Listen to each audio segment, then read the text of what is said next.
Beast Gaming Boy here, and I'm doing a FIFA 17 video today explaining what designs there are for FIFA 17s.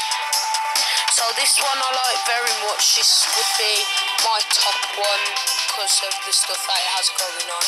It's just nice. That's all I can say really. And this one I really like as well, but I don't really like the colour yellow or red. Sorry, I'm colourblind, but yeah, it's decent. This one I don't really like this one because it'd be too much like FIFA 16 because of the green and blue on the background. I don't like this one too. For me, it's too plain and it's just not my type of thing.